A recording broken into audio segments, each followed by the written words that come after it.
longer reach. He's a year older, and the weight's exactly the same. So the height and the reach advantage in favor of Maxim Dadashev.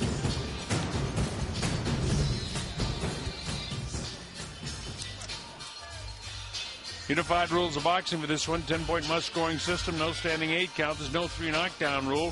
Fighter cannot be saved with the bell in any round, and only the referee can stop the fight in case of an accidental foul.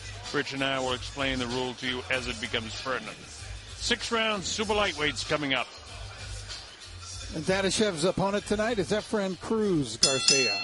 Ladies and gentlemen, we continue with the action. 大家好，老师从业中医男科30余年，帮助了数千名海内外华人朋友通过中药调理重回男性雄风。如果你也存在房事时间短、勃起无力、硬度差、中途疲软、肾虚、前列腺炎等问题，现在就加中医老师微信574-993-200，纯中药，一人一方，治根治本，帮助你持续坚挺20至40分钟，补肾壮阳，延时助勃，彻底告别快男软男。记住微信574-993-200。He enters the ring wearing red with white trim. When he stepped on the scale, he weighed in at an official 140 1/4 pounds. In 7 bouts as a professional, he maintains a record of 4 victories against 2 losses, 1 bout even, with one of his victories coming by way of KO. Representing Vieques, Puerto Rico, Efraín Macho El Taíno Cruz.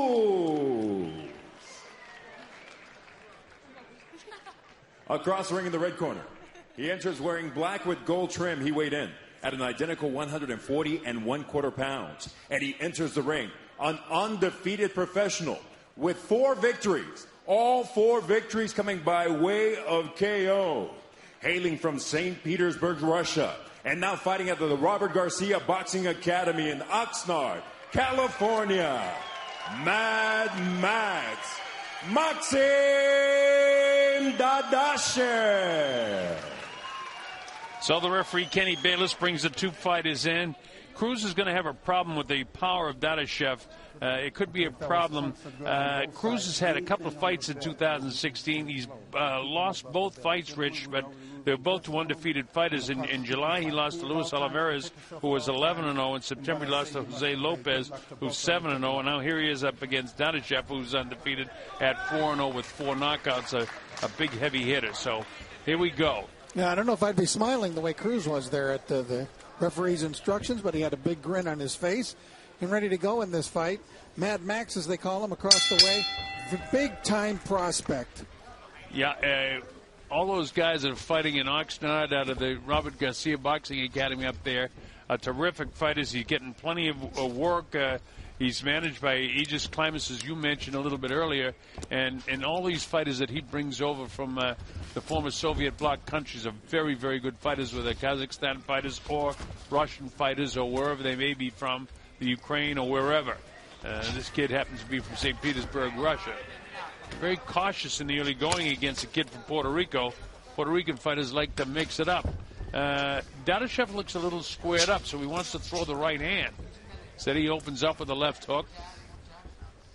Yeah, Dadashev actually got caught with a nice left hook there. An early punch from Cruz, who made his pro debut, as you mentioned, in 2012. He's a 4-year pro, but the thing is, it's a little misleading because he's taken a couple of years off along the way. And he also will fight anybody, as all Puerto Rican fighters will, just to get a payday. And he's fought his last 2 guys have been undefeated fighters with a total of 15 wins against no losses. So he's gone the distance with those 2 guys. But Dadashev is a big banger. So he hasn't been real accurate in his punches in the early going here. But he's got real confident look in his eyes. Well, he's one of these. I guess you could say he's a part of this Russian influx. At least Russians and Eastern Europeans who are really coming to the fore in boxing the way that they are right now. They're featured all over the country. Well, it's been great for top-ranked boxing because Aegis Climax has, brought most of his fighters here, and here's another one getting a chance to fight on Top Rank as we stream for you around the world. We're glad that you had the opportunity. Our first fight, Juan Jose Ruiz impressed us a lot with his first-round knockout of Fernando Cacamo of Ciudad Obregón in Mexico. Now, Mad Max, as they call him, according to Robert Garcia, whose stable he fights out of right now, he said Max, very focused and dedicated, and who knows how to use his reach, and that's what he's trying to do against his shorter opponent here tonight. You know, one thing I notice about him is he reminds me a little bit of the old school Russian type fighters in that he stands straight up. A little bit like the guys of the past, but again, he's only in his 5th professional fight. He had an extensive amateur career in Russia. Well, that stereotype that you mentioned at one time was true, but not now. Certainly with the likes of Golovkin and Kovalev and Artur Beterbiev and a number of these fighters, that just doesn't hold up anymore. Well, he certainly got the better of Efren Cruz here in round number 1. Well, let's bring in Christina Poncher because later on this evening, of course, the main reason why we're on the air tonight is the Vasily Lomachenko-Nicholas Walters fight. You spend considerable time with both fighters, so Christina, what's your take on the fight? Well, first and foremost, this is a treat for all of us after Thanksgiving. I'm very thankful that Top Rank and Bob Arum and both camps came to the table to make this fight happen, but it's such an interesting contrast in the styles of the two fighters in the main event. And a couple questions to be answered tonight. How does Lomachenko's chin hold up against a heavy-handed puncher in Nicholas Walters? And for Walters, 11 months off. How will he fare in a fight against such a skilled technical fighter in Vasily Lomachenko? So I'm really looking forward to our main event. We all are. And, of course, people may be forgetting that the Axeman, as they call him down in Jamaica, he's the WBA super featherweight champion, and he's a 2-division champ as well. So he's not a slouch like the odds here in Las Vegas would lead you to believe. Anyway, here we go as we continue to stream on TopRank.com. Colonel Bob Sheridan with Rich Murata. That was Christina Poncho with her special view on fights because she spends so much time with the fighters in their training camp. We love having her with us.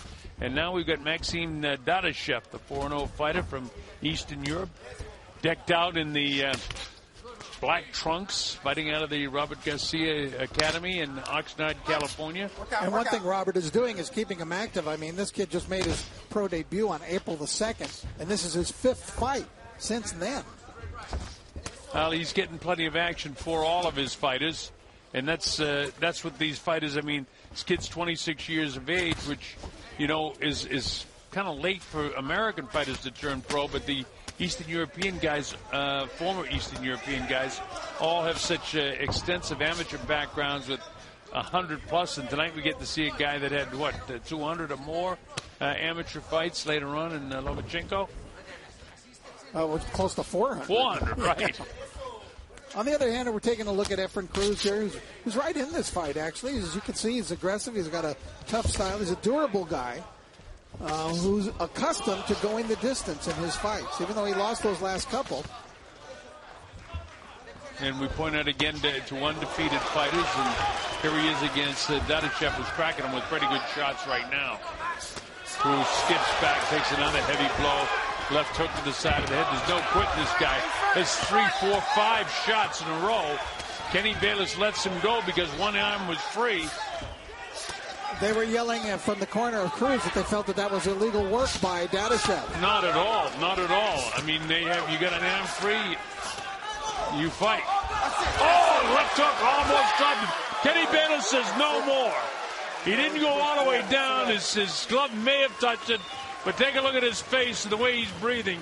Way too much punishment.